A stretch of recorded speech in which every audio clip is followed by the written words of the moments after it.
Kun qophii lattuuti.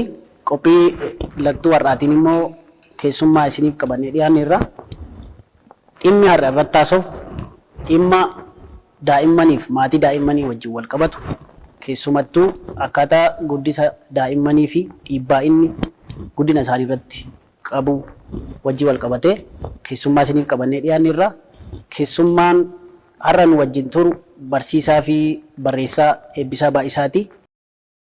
Keessummaan keenya Eebbisaan baga nagaan dhufte. Galatoomii egaa sagantaa keenya har'aatiin akkaataa daa'imman itti guddatanii fi boodarra erga guddatanii jiruuf jireenya isaanii keessatti dhiibbaa akkamii qaba kan jedhu irratti waliin haasofna.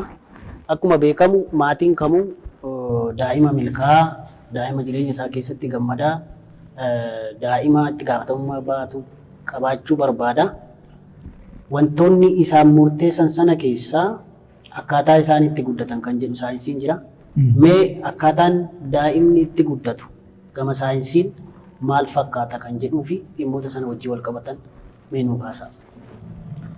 Tole, filatoomaa duraan dursee dhimma daa'immanii kana xiyyeeffannoo kennitanii fi sagantaa akkasii hojjechuu keessaniif dinqifannaa isinii qabuun ibsuu barbaada.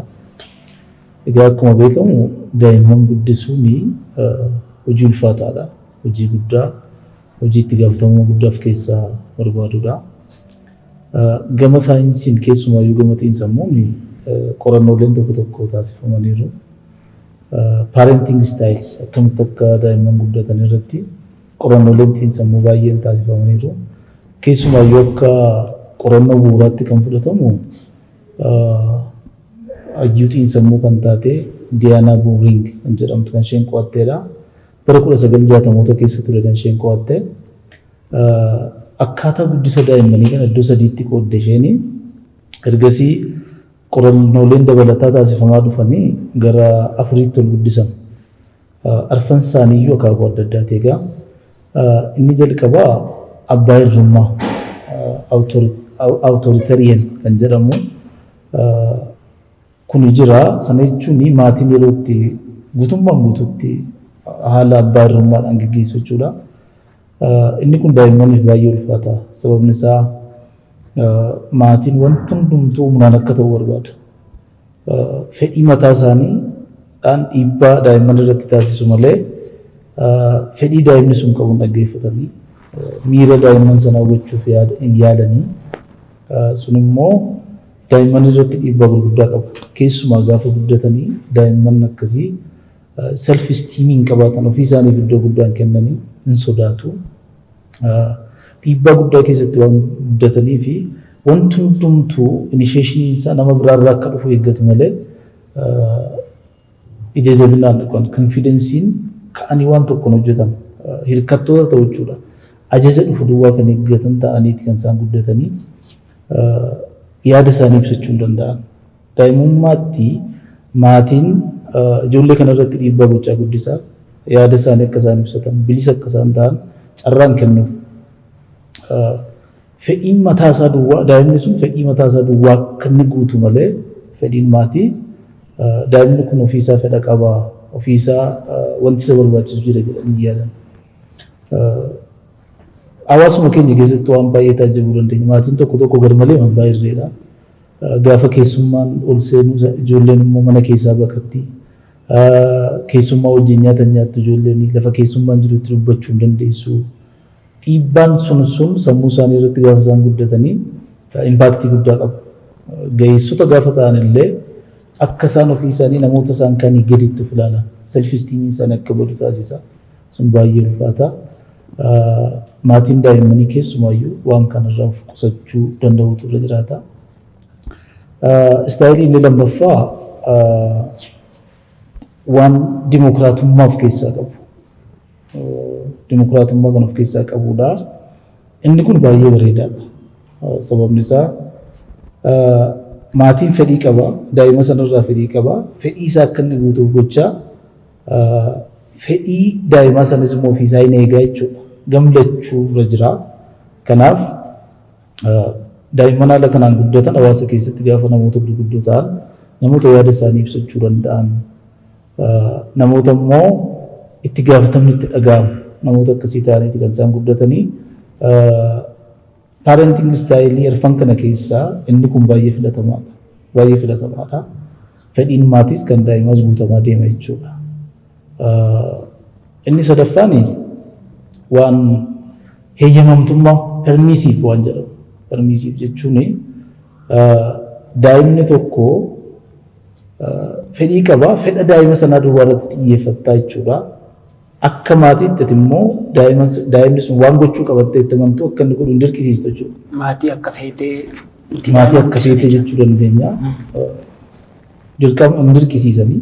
Fakkeenyaaf daa'imni kee mana barumsaadhaa dhufee har'a maal baratti jettee hin gaafattu. Hojii manaa akkamisiif kenna barsiisaan jettee hin gaafattu. Daa'ima sanarraa eegda jechuudha. Har'a barsiisaan koo hojii manaa akkasii naa kenne naaf hojjedhu jedha. Gaaffii isaan deebistaa fi fedhii isaan eegdaa. Ofii keetii garuu akka maatiitti fedhii qabdu sana gara mucaa kanaatti hin fiddu jechuudha. Daa'ima sanarraas dirqamni eegdu hin jiru. Dirqamni irraa eegdu hin jiru. Inni kun akka hariiroon jiru akka maatii fi ilmoota osoo hin taane akka hiriyaa ta'a. Birmadummaa guddaa kennitaaf mucaa kee fi akka hiriyaa keetiitti itti dhiyaatta jechuudha. Sun rakkinni isaanii guddaan ijoolleen haala kanaan guddatan gaafa guddatanii filannoo dogoggoraa filachuu danda'u ta'a. Mana barumsaattis baay'ee hin hojjetanii.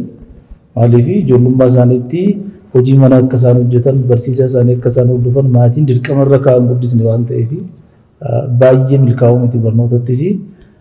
Ammoo gara shaakalawwan gaarii hin taane kan akka qoricha sammuu namaa doochuu fudhachuu, dhugaatii alkoolii garmalee dhuguu gara kanatti kan dhufan ta'u gara fuulduraatti kanaaf maatiin daa'imummaa irratti of eeggachuu qaba jechuudha. Istaayiliin arfaffaan immoo guutummaan guutuutti ijoollee gaafa ignorii gootu. Uninvolving keessa seenuu dhiisuu jireenya daa'immanii keessa jechuudha. Kunis baay'ee hamaadha. Sana jechuun daa'imni carraa ishee guddatti si wajjin hariiroo hin qabdu. Yoonni balleessee daa'ima waan ta'eef balleesseetta hin adabdu, hin sirreessitu, hin gorsitu. Akka abbaatti yookaan akka haadhaatti daa'ima kee wajjin hariiroo kamuu hin qabdu jechuudha. Inni kun guutummaa guutuutti gadhiisu jechuudha. Kun baay'ee hamaadha. Baay'ee hamaadha. Keessumaayyuu daa'immanni maatii akkasii keessatti guddatanii gaafa guddatan itti gaafatamummaa miirri itti gaafatamummaa kan itti hin dhaga'amne ta'u.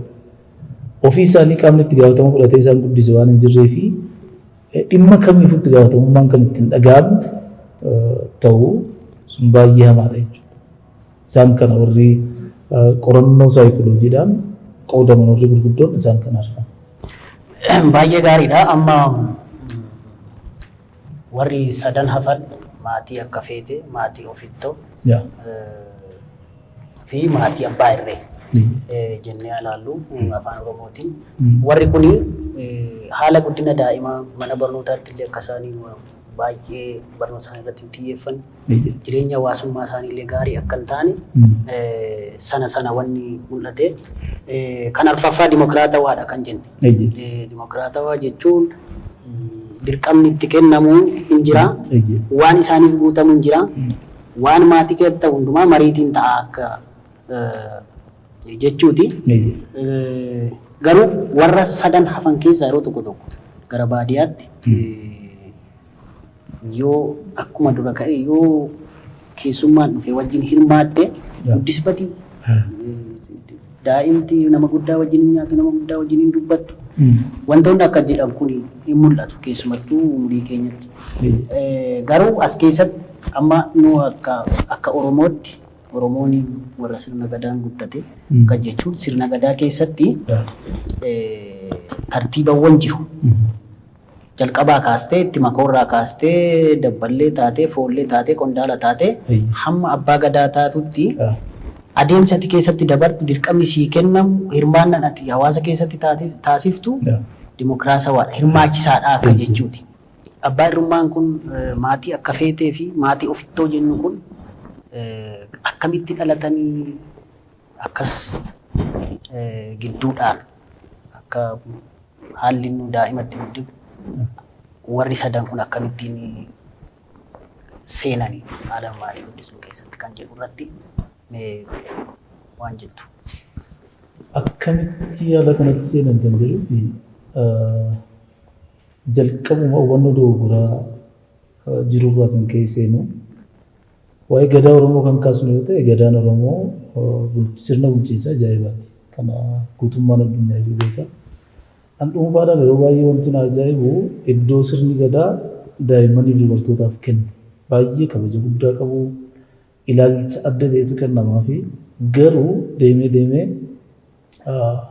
sirni gadaa dadhabaa erga dhufe gabroonfattoota irraa kan ka'e sirni gadaa dadhabaa erga dhufe Oromoon ilaalcha inni daa'immaniif qabu waan jijjiiramaa dhufe natti fakkaata. Kufaatiin sun sanarraa dhufa natti fakkaata. Akkuma waliigalaatti yoo ilaalle garuu daa'imman hubannee irraa ijoollee beeknaa isa jedhu amma gama saayikoloojii yoo ilaalle ati ogeessa saayikolojii waan taateef sirriitti sii galaa. Namumti yaadatee waa'ee daa'immanii qorate iyyuu hin turre baroota keessa. Amma paarenting istaayil jennee kan ammaa isaa turre kuni bara 1960moota keessa ture kan qorannoon isaa jalqabe. Waa'ee daa'immanii jireenya daa'immanii hubachuudhaaf garuu jaarraa 20ffaa keessa namni dhimma hidhee maqaawwate jechuudha. Daa'imman irraanfatamu dagatamu ture. Arras haaluma sanatti jirra. Mitiire miidiyaa Oromoo keessaa yoo ilaalte torbanitti daqiiqaa 30 sa'aatii tokko fudhatee daa'imman irratti kan hojjetu baay'ee muraasa. Otuu hubannee garuu dhimmi daa'immanii dhimma nuun torbanitti sa'aatii tokko duwwaa qabannee baanu miti. Dhimma daa'immanii jechuun dhimma bu'uuraati.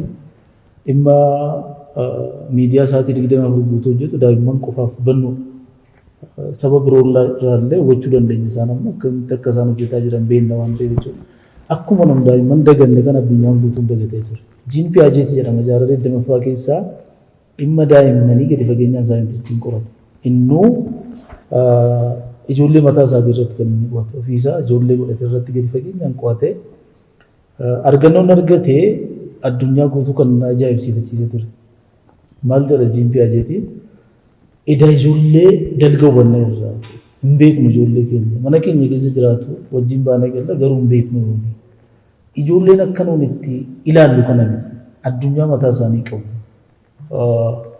Yeroo baay'ee ilaalchi jiru maayini daa'imman waraqaa qulqulluudhaan waraqaa adiidhaan kan namuu waan barbaade irratti barreessuudhaan ilaalcha jedhutu ture ilaalcha sana morma namichi kun daa'imman waraqaa qulqulluu miti eenyummaa mataa isaanii kan qaban addunyaa mataa isaanii keessa kan jiraatan malee kan abbaan barbaade ka'eetuma irratti barreessu waraqaa qulqulluu miti ilaalchi kun cabuu qaba. Ittumaayyuu maal jedhaa children are little scientists. Ijoollee daa'imman jechuun saayintistoota xixiqqoodha.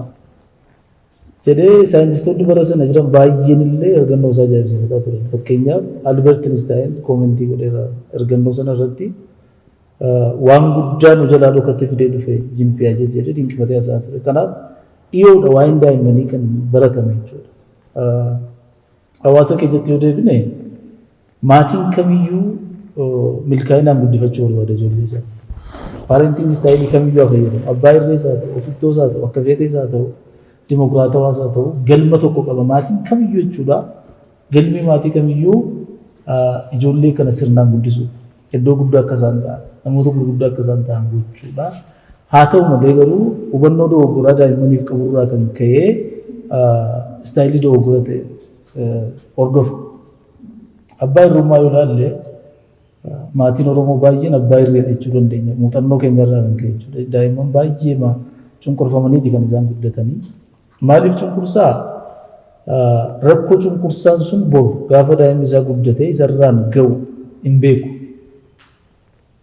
Naamusa qabsiisuu isaati. Naamusaan guddisuu isaati. Ijoolleen akkasitti guddattee iddoo guddaa geessi. Hawaasa keessatti immoo naamusa qabaatti jedhee waan yaaduuf malee haa badu jedhee miti.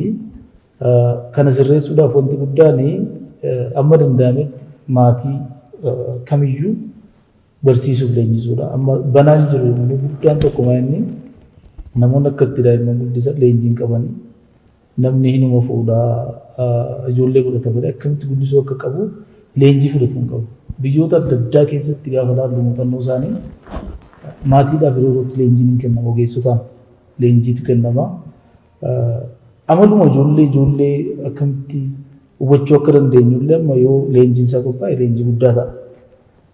Kanaaf biyya keenya keessatti sana gochuun xinnoon ulfaata gaa aksesii qabnurraa kan ka'e malee wanti ani yaadu yoo danda'ame leenjii bu'uura ta'e waan gadi fagoo illee hin taane leenjii bu'uuraa garuu maatii reefu wal fuudhuuf keessumaa maatii gara daa'imman godhachuutti deemu haalli ittiin leenjisan haalli ittiin barsiisan miidiyaa irrattis haa ta'u qaamaan immoo orgaanaayizii godhaniis haa ta'u leenjiin maatiidhaaf bifni ittiin kennamatu jiraate inni kun hojii guddaadha jedhee yaada.